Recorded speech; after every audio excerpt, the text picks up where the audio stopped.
예수를 믿는 수많은 사람들, 예수님을 따르는 수많은 사람들, 그들의 시작은 똑같았지만 그들의 마지막은 여러 모습으로 달라집니다.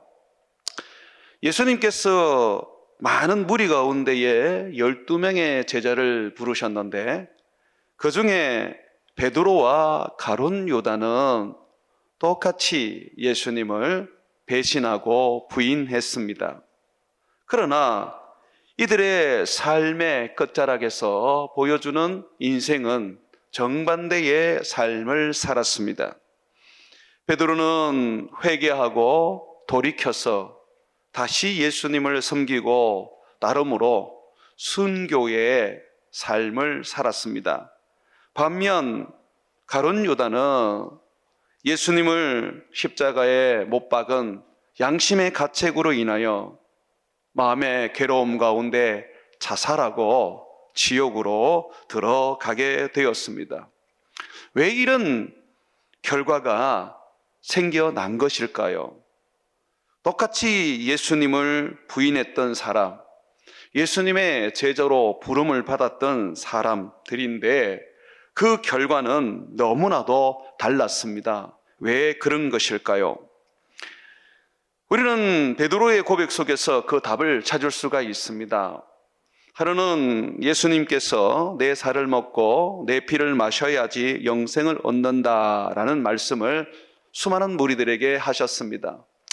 그런데 사람들이 그 말씀을 듣고 예수님을 떠나가기 시작했습니다. 어떻게 자기의 살을 우리에게 주고 자기의 피를 우리로 하여금 마시게 할 수 있느냐? 참으로 참남하다. 그러면서 예수님을 떠나가 버렸습니다. 제자라고 불리우던 많은 사람들이 예수님을 떠나고 두 번 다시 예수님을 따르지 않았던 것입니다. 그때 예수님께서 12 제자들에게 물으셨습니다. 너희도 나를 떠나겠느냐? 그때에 베드로가 예수님 앞에 이렇게 고백을 합니다. 예수님, 영생의 말씀이 주님께 있는데 우리가 누구에게 가겠습니까? 우리는 예수님이 하나님의 아들, 거룩한 자이심을 믿고 알았습니다. 라고 했었습니다. 베드로가 가룟 유다처럼 예수님을 배신하고 부인하고 저주까지 했지만 그러나 그가 다시 예수님께 돌아와서 회개하고 예수님의 제자로서 영광스럽게 살다가 순교할 수 있었던 것은 그 마음에 영생의 말씀이 심겨져 있었기 때문입니다. 가룟 유다에게는 영생의 말씀이 그 마음에 없었습니다. 가룟 유다에게 있는 것은 돈이었습니다. 돈이 그 마음을 가득 차고 있었기 때문에 돈 때문에 예수님을 팔고 그 양심의 가책으로 마지막에는 자살을 선택하게 되었던 것이죠. 우리는 예수님을 믿으면서 때로는 배신할 수 있습니다. 많은 핍박 속에서, 환난 속에서 예수님을 모른다고 부인할 수도 있습니다. 그러나 베드로처럼 우리 마음에 생명의 말씀이 심겨져 있으면 다시 회개하고 예수님께로 돌아올 수 있습니다. 죄를 지었지만 죄를 씻어주시는 예수님을 힘입어서 주를 위하여 살다가 베드로처럼 순교의 제물이 될 수 있습니다. 오늘 말씀은 예수님을 따르는 수많은 사람들에게 주님이 하신 소위 씨 뿌리는 비유의 말씀입니다. 동일하게 예수님을 따르고 예수님으로 말미암아 병고침도 받고 귀신에게서 자유를 얻었고 오병이어의 기적을 맛보기도 했지만 그러나 이들은 각기 말씀을 대하는 태도와 자세가 달랐습니다. 예수님은 씨 뿌리는 비유를 통하여 예수님의 말씀을 어떻게 사람들이 받아들이는지, 그리고 그 말씀에 대하여 어떻게 반응하는지 4가지 유형으로 설명해 주셨습니다. 첫 번째는 예수님의 말씀을 딱딱한 길가와 같은 마음으로 받아들이는 유형입니다. 두 번째는 밭은 밭인데 돌이 있는 밭. 밭 아래는 바위가 있기 때문에 그 밭의 흙은 아주 얇습니다. 그래서 뿌리를 내리지 못하는, 심겨지기는 심겨지는데 말씀이 그 사람에게 심어지기는 심어지는데 뿌리를 내리지 못하는 그런 마음, 돌밭, 바위밭 같은 유형이 있습니다. 세 번째는 뿌리도 심기우고 줄기도 자랐지만 그러나 가시가 기운을 막아서 전혀 열매를 맺지 못하는 유형의 사람입니다.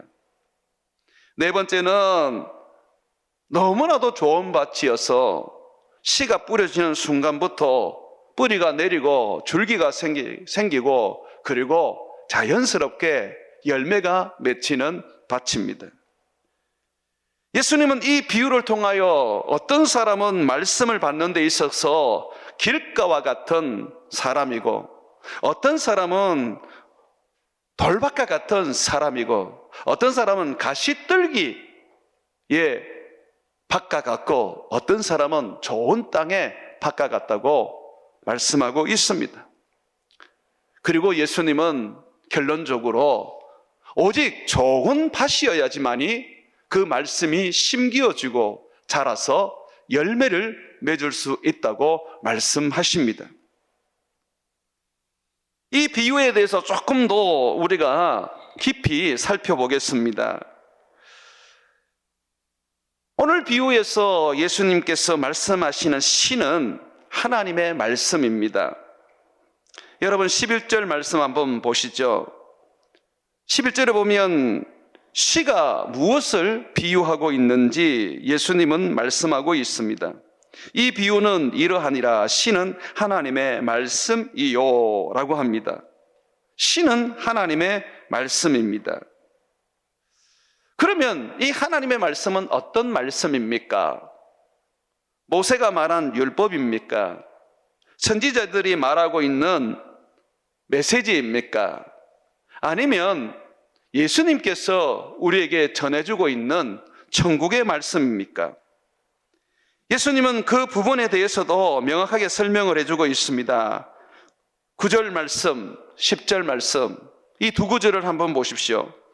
제자들이 이 비유의 뜻을 물으니 이르시되 하나님 나라의 비밀을 아는 것이 너희에게는 허락되었으나 다른 사람에게는 비유로 하나니 이는 그들로 보아도 보지 못하고 들어도 깨닫지 못하게 하려 함이라고 말합니다. 예수님이 시로 비유하고 있는 하나님의 말씀은 하나님 나라의 비밀입니다. 이 하나님 나라의 비밀은 곧 천국 말씀, 예수에 관한 이야기입니다. 예수님의 죽으심, 예수님의 부활, 예수님의 성천, 예수님의 재림, 예수님이 가르치는 제자로서의 거룩한 삶 등에 관한 예수님의 말씀입니다. 천국은 예수님과 관련되어서 우리가 들어갈 수 있는 하나님 나라입니다. 예수가 없는 천국은 존재하지 않습니다. 이슬람도 천국을 소망하고 유대인들도 천국을 소망하고 불교인들도 극락을 소망하지만 그러나 그들은 거기에 어느 누구 하나도 들어갈 수 없습니다. 오직 천국의 문은 예수 그리스도이기 때문에 예수 그리스도를 믿는 자들만이 그의 말씀을 듣고 지켜 행하는 자들만이 천국에 들어갈 수 있습니다.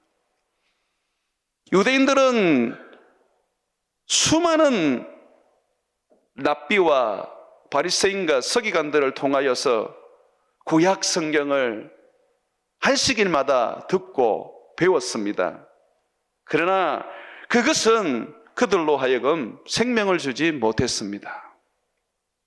오직 하나님 나라의 비밀, 천국의 복음은 예수 그리스도의 입에서 나오는 생명의 말씀, 예수님에 관한 말씀이었습니다.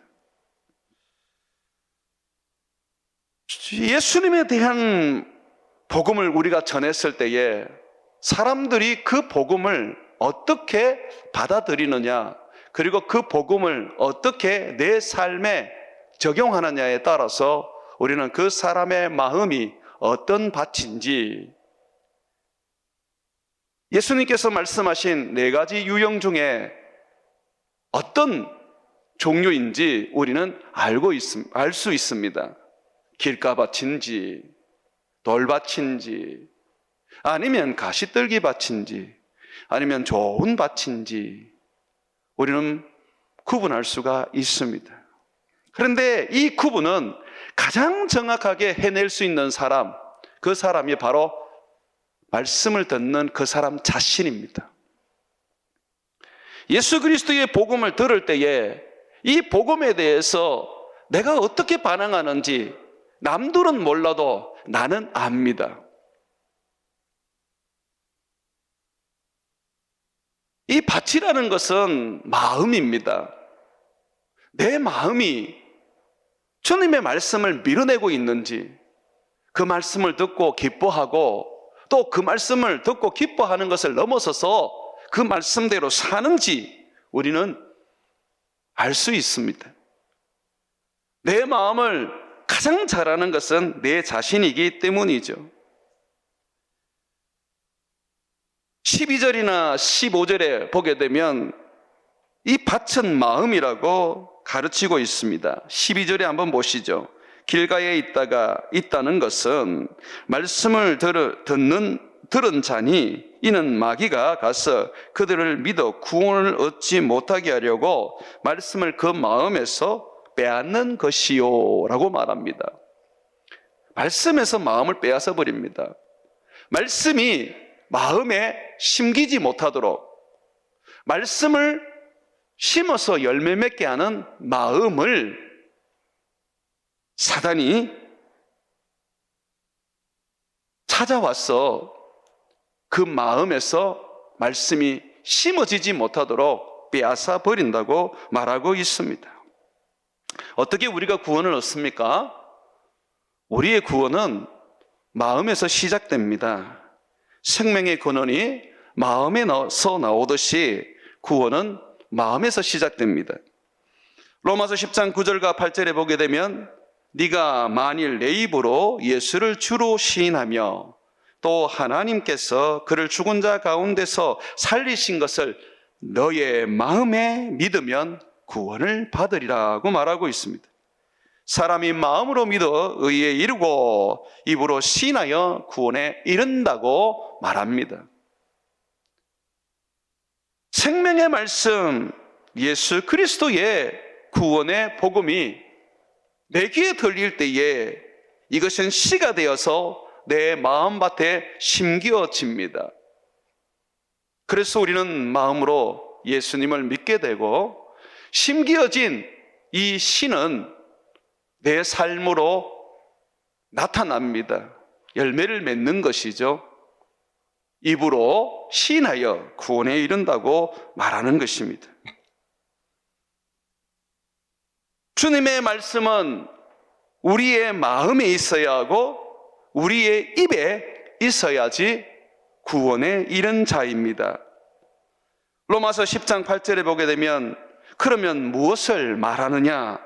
말씀이 너에게 가까워 너의 입에 있으며 내 마음에 있다 하였으니 곧 우리가 전파하는 믿음의 말씀이다 라고 말하고 있습니다. 주님의 말씀은 귀에 머물러 있어서는 안 됩니다. 우리가 듣는 복음은, 우리가 듣는 예수님에 관한 십자가의 말씀은 내 귀에 들려서 반드시 마음에 심겨져야 하고 그것은 내 입에 가까이 있어서 전파되고 고백되고 그 말씀대로 행하는 삶이 되어야 한다는 것입니다. 씨가 말씀이고 예수 그리스도의 복음이고 밭이 우리의 마음이라면 성경에서 100배, 60배, 30배 결실해야 한다는 이 열매는 순종을 말하는 것입니다. 내가 마음으로 예수님을 믿는다 할지라도 내 삶에서 말씀이 드러나지 않는다면, 순종하는 삶이 없다면 그 사람의 믿음은 헛것입니다. 아브라함은 밤에 하나님의 음성을 들었습니다. 하나님은 아브라함을 바깥으로 데리고 가서 하늘의 목표를 보여주시면서 너의 자손이 이와 같으리라고 말씀하셨습니다. 아브라함은 너의 자손을 할 때에 이 자손이 예수 그리스도인 줄 깨닫고 알게 되었습니다. 그래서 아브라함은 예수로 말미암아 수많은 사람들이 구원을 얻는구나, 내 몸에서 예수님이 태어나는구나 하는 것을 알고 믿었습니다. 이것이 그에게 의로 여김을 받고 예수를 믿는 믿음 때문에 그는 의로운 사람이라 칭함을 받았습니다. 그러나 주님은 그의 믿음이 온전한 믿음인지 시험하셨습니다. 100세에 낳은 이삭을 하나님은 어느 날 모리아산에 번제로 바치라고 명령하셨습니다. 눈에 놓아도 아프지 않는 아들, 자기 생명보다 더 귀한 독자 이삭을 주님이 바치라고 할 때에 아브라함은 어떠한 불평도 그리고 저항도 고민도 하지 않고 주님의 말씀대로 모리아산에 들어가서 아들을 꽁꽁 묶고 칼로 내리 찌르면서 번제로 바치려고 했습니다. 이런 아브라함의 순종의 모습을 주님이 지켜보시다가 아브라함의 그 행동이 너무나 놀라워서 주님은 급하게 아브라함의 번제를 멈추게 하셨습니다. 그리고 이삭을 대신하여 한 염소를 번제하도록 하셨습니다. 그리고 주님 말씀하셨습니다. 아브라함아, 이제야 내가 알았다. 네가 참으로 나를 경외하는구나. 네가 정말 나를 순종하는 믿음을 가졌다는 것을 내가 이제야 인정한다라고 하셨습니다. 이 말씀을 야고보서에서는 이렇게 증거하고 있습니다. 우리 조상 아브라함이 그 아들 이삭을 제단에 바칠 때에 행함으로 어렵다 하심을 받은 것이 아니냐. 네가 보거니와 믿음이 그의 행함과 함께 일하고 행함으로 믿음이 온전하게 되었느니라 고 말입니다. 내가 마음으로 예수님을 믿는다면 반드시 내 입으로 그분을 증거하고 내 입으로 그분을 시인하고 내 삶으로 그분의 말씀을 순종해야 합니다. 예수 그리스도를 믿어 어렵다함을 얻었던 아브라함은 주님의 말씀 앞에 아들이라도 바치는 순종하는 삶을 살아서 그의 행함이 온전한 믿음이라는 것을 증명해 내었습니다. 예수님은 이 땅을 떠나시기 전 제자들에게 명령하셨습니다. 모든 민족을, 모든 사람을 제자로 만들어라고 하셨습니다. 그러면서 그들에게 내가 너희에게 분부한 모든 것을 가르쳐 지키게 하라고 하셨습니다. 가르치기만 하지 마라. 반드시 지켜 순종하도록 해야 한다라고 하셨습니다. 순종이 없으면 구원에 이를 수가 없습니다. 말씀이 내 속에 심겨진 것으로 기뻐하고 즐거워할 수 있습니다. 그러나 그 말씀이 내 삶에서 열매 맺지 못한다면, 순종하지 않는다면 그 사람은 구원에 이를 수가 없는 것입니다. 믿음의 결국은 영혼 구원이라고 말씀하고 있지 않습니까? 믿음을 가지는 것은 구원에 이르기 위한 것입니다. 빌립보서 4장 9절에도 너희는 내게 배우고 받고 듣고 본 바를 행하라고 명령하고 있습니다. 그리하여야 평강의 하나님, 성령 하나님이 너와 함께 계신다라고 말하고 있습니다. 행함이 없는 믿음은 죽은 믿음이라는 것이죠. 야고보서 1장 22절과 25절에 이렇게 말하고 있습니다. 너희는 말씀을 행하는 자가 되고 듣기만 하여 자신을 속이는 자가 되지 말라. 누구든지 말씀을 듣고 행하지 아니하면 그는 거울로 자기의 생긴 얼굴을 보는 사람과 같아서 제 자신을 보고 가서 그 모습이 어떠했는지를 곧 잊어버리거니와 자유롭게 하는 온전한 율법은 예수님의 입에서 나온 복음을 말하는 것입니다. 자유롭게 하는 온전한 말씀, 복음은 들여다보고 있는 자는 듣고 잊어버리는 자가 아니라 실천하는 자니 이 사람은 그 행하는 일에 복이 있으리라고 말하고 있습니다. 오늘 여러분들이 주의 말씀을 받으러 오셨습니다. 여러분의 마음은 밭입니다. 불명한 것은 가시밭이거나 또는 돌밭이거나 또는 길가 밭일 경우에는 말씀을 들어도 결국 순종할 수 없는 자가 된다는 것입니다. 그러한 사람은 우리 주님께서 구원에 이를 수 없다고 분명히 말씀하십니다. 제가 전하는 것은 지금 성경의 말씀입니다. 그런데 이 말씀에 대하여 여러분들이 마음의 불편함과 분노가 일어나십니까? 그렇다면 여러분의 자신을 살펴보셔야 합니다. 이것은 주님이 우리에게 주시는 경고입니다. 많은 분들이 지금 한국에서 난 산불을 보고 이것은 하나님의 심판이라고 말합니다. 믿지 않는 사람들조차도 그렇게 이야기를 하고 있습니다. 이전에 일어난 산불과 다른 형태로 산불이 지금 번지고 있습니다. 이것은 중국, 일본에도 동일하게 일어났고 이미 미국, 호주, 그리스 모든 나라에 산발적으로 동일하게 일어나는 현상입니다. 우리 교회 집사님 중에 소방 공무원이 있습니다.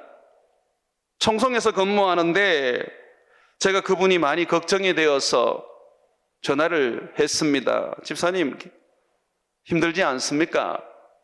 위험한 일은 없습니까? 5일 동안 식지도 못하고 잠도 제대로 못 자고 불을 끈다고 너무 힘에 겹습니다 라고 하더라고요. 그런데 목사님, 우리는 괜찮아요. 너무 많은 어르신들이 돌아가셨어요. 그게 가슴이 아픕니다 라고 하더라고요. 자원봉사자들이 도시락을 갖다 주는데 그게 큰 위로가 됩니다 라고 하더라고요. 그러면서 목사님, 이 의성에서 산불이 어떻게 일어난 줄 아십니까?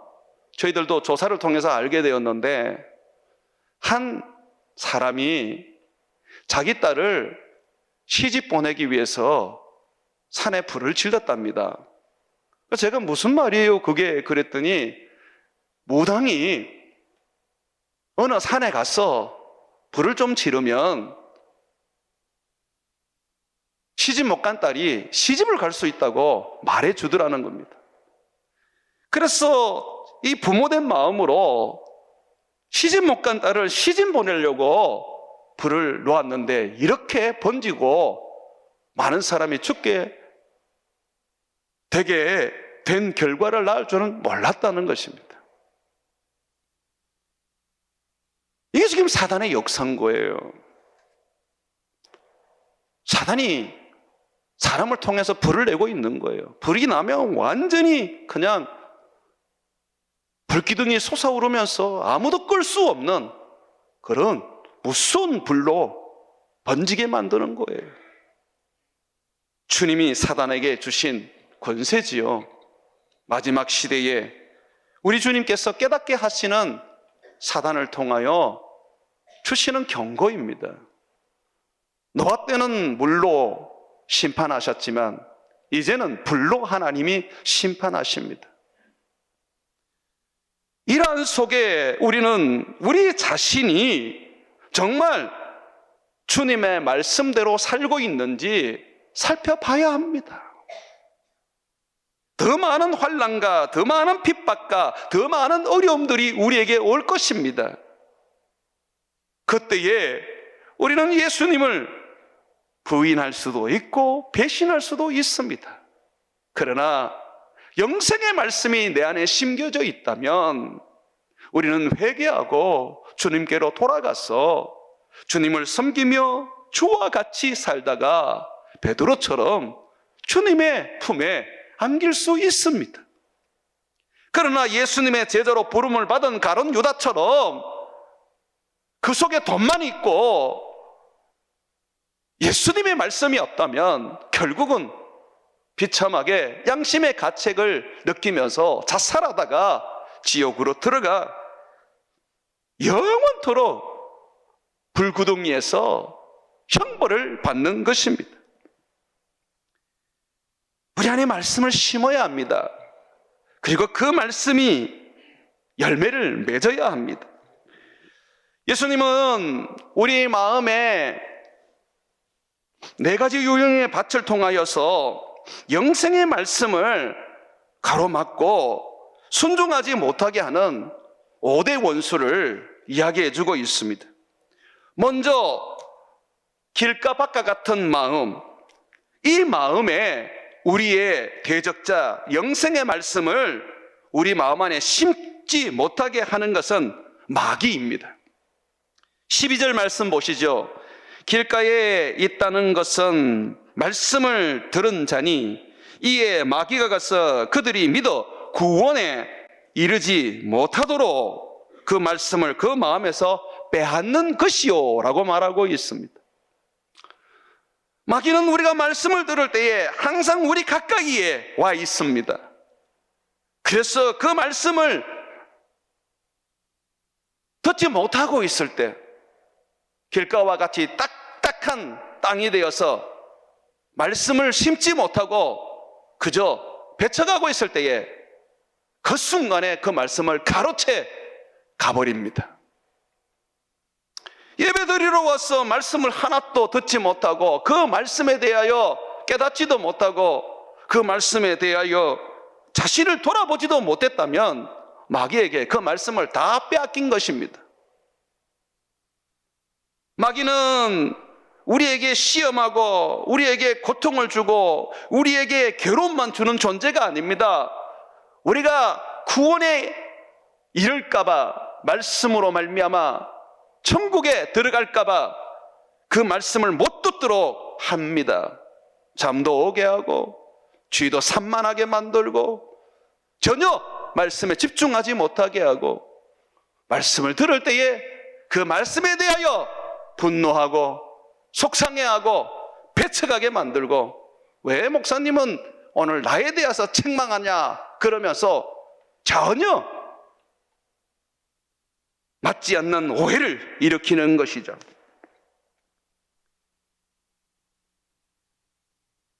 모세 시대의 이스라엘 백성들은 이집트에서 행하신 하나님의 많은 이적과 기적을 봤습니다. 10가지 재앙을 보았고 만나와 메추라기를 주시는 광야의 하나님의 능력을 보았고 반석에서 물이 솟구치는 것을 보았습니다. 그런데 그들은 믿음이 없었습니다. 왜 없었습니까? 신명기 29장 4절에 보게 되면 하나님께서 깨닫는 마음과 보는 눈과 듣는 귀를 주지 아니하셨기 때문이라고 합니다. 말씀은 영입니다. 그렇기 때문에 이 말씀을 들을 때는 하나님이 우리 마음에 깨닫는 마음, 우리 눈에 볼 수 있는 눈, 우리 귀에 들을 수 있는 귀를 주셔야 합니다. 그래서 우리는 예배에 나와서 하나님, 오늘 말씀을 내가 깨닫게 하시고 내 눈을 열어 주의 말씀을 보게 해달라고 간구해야 합니다. 부활하신 예수님을 여전히 믿지 못했던 길가와 같은 마음을 가진 제자들에게 예수님은 마음을 열어 성경을 깨닫게 해 주셨습니다. 우리의 마음을 여는 것은 예수님입니다. 주님은 그 마음을 열게 하시려고 또한 성령을 보내셨습니다.